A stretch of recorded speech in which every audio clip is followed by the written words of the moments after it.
Fight On Family, Preston's Paradise here. And one of the things I really wanted to attack, I mean, I've been doing some research. I haven't really spoken on the hire of a new tight ends coach, Chad Savage. So did a bit of research, found a couple of interviews, and some really encouraging stuff that I want you guys to hear. I'm gonna put this video down in the description as well. Believe Network did an interview. He has a couple interviews on YouTube actually while he was at Colorado State. Obviously started off at University of San Diego as a player, played for a year and a half, then turned into a grad assistant, and then moved on to Colorado State. We all know the information, 24/7 Sports 30 under 30, back-to-back Mountain West Recruiter of the Year. I was very interested in Chad Savage's, mentality and how he goes about recruiting Southern California, how he goes about recruiting. Heard a lot of positive things. People spoke on it. USCJ spoke on it. Gabe at Trojan Blade. A lot of people in the USC universe spoke about this hire. But just some good content here about how he really goes about things. And I have feared a little bit in the last few years with this program. With the transfer portal, turning and all the new things that are going on in college football. When you're being recruited as a player, at least in my own experience, even though I was a dud of a recruit, a one-star recruit. But I always looked for a guy that gave me, that big brother kind of energy, kind of feel, went on phone calls, went on visits, or even a father figure type of figure when speaking to coaches to influence you to go to their school. So I've kind of wondered over the past couple of years if we really have guys on staff that really, may be able to say something to a particular coach, but you might be scared to say something to the head guy. But at least you have a guy on staff that's younger, that you can relate to a little bit more, that, you can relay concerns or relay feelings or relay questions through, and you guys could be on the same accord. You got to have guys like this on staff that are a little bit younger, a little bit more relatable to players.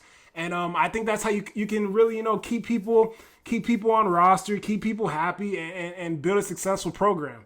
So here's a little bit of Chad Savage's recruiting philosophy and how he's gone about things while being a college football coach. One thing I do is I'll make a circle. Say it's Matt Perkins. I'll make a little diagram off your name, and I'll do 5 things is what important to making your decision. It could be location. It could be your parents being influenced in it. It could be playing time. It could be a certain degree. And so I'll make sure I'm touching on those. And then also just a 75-week plan of when we can start talking to you until really signing day on something I'm going to touch on every single week, whether it be the city of Fort Collins, the NFL players Coach Norvell's coach, guys that I've coached that are now in the NFL, and just getting guys to build that familiarity so they're comfortable, they can see our vision.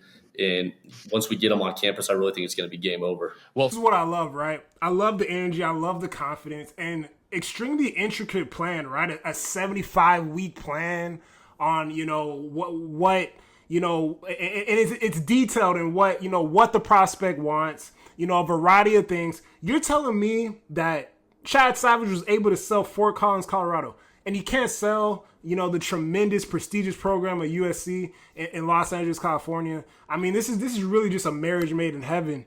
And super excited for what this guy's going to be able to do at the next level. As far as recruiting and as far as development, man, being able to develop, a lot of good players out there at Colorado State.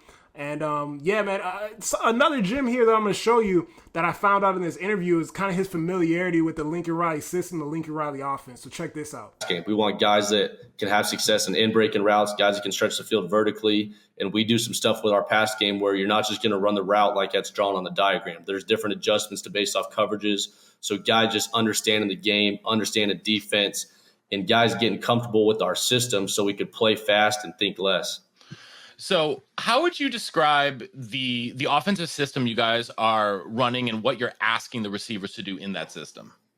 So we're an air raid offense. Obviously, we have some West Coast run game staples because of the background of Coach Norvell, and then our quarterback, Coach Mummy, his dad invented the air raid offense. Wow, yeah. And yeah, with our offense, we're going to always have 2 or 3 receivers on the field. We're going to establish our quick game. We're going to run mesh. We're going to do our drop back game. But we want guys that when they see a certain coverage, they know the right reception areas of where they got to be. And we want guys that if we get press coverage, the QB should be licking his chops, and we should take that one-on-one shot. Really interesting, right? Like, I did not know that he was on that staff with, somebody whose father really created the air raid offense. So obviously very familiar with the offense. And there's been a lot of questions around USC football, particularly this year with wide receiver rotations, the ability of the receivers to block, certain intricacies within the offense with a tremendous tight end. I believe Dalen Holker at Colorado State, who played very well for them, not this season that passed, but the season prior. And, good philosophies. We have a very young staff. I mean, right, within about 11 years, when you start with Chad Savage, end with Lincoln Riley, Dan Lynn being, I think, 31, 32 at this point, maybe 33. And Henne, I think Henne is a little bit older. But this is a great thing because I think they can collaborate, right? Maybe, a Dennis Simmons, which I think Dennis Simmons has done a pretty good job, right? I think it's a two-way street with players and coaches, right? You got to make the plays on the field if you're a player. Coaches can't make plays. They can set you up for success, but they certainly can't make plays. So maybe they can collaborate in certain ways to, really just get the most out of this offense, right? With a great mind like Lincoln Riley, the experience of a Dennis Simmons and, the relationship that they've had over the years. And now bringing in a guy in Chad Savage, which is more relatable to players and is also familiar with the air raid offense. So this is just fantastic. And man, I thought you guys would like to hear some of this stuff. I will be putting this video in the description. All Love to Believe Network. Please don't flag me. I'm showing you guys respect. I'm putting it in the description definitely. And just a informational video. Trying to do some different stuff with the channel and bring you guys a little bit, fringe information. It is slow. Other things going on, today and tomorrow within the USC universe, right? Sean Austin, running back out of Big Ten country in Painesville, Ohio. Number 7 running back right now to 2026. Multiple predictions to become a USC Trojan.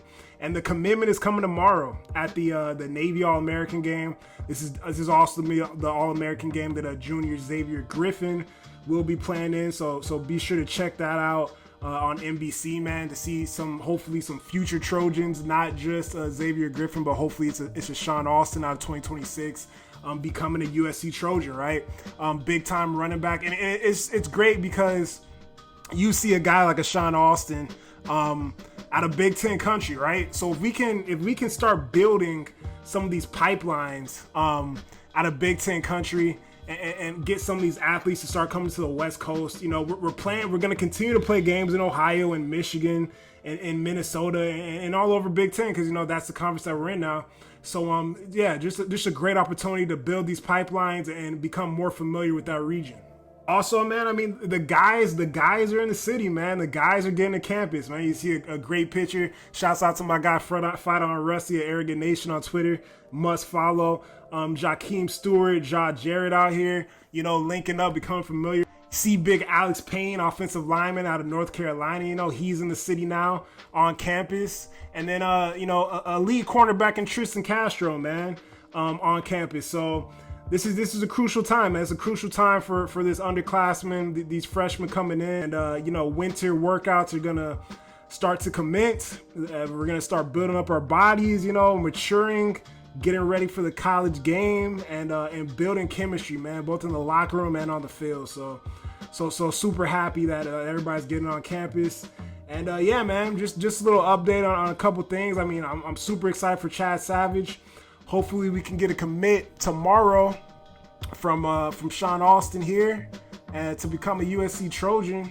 And man, that's all I gotta say. I hope you guys are having a great Friday.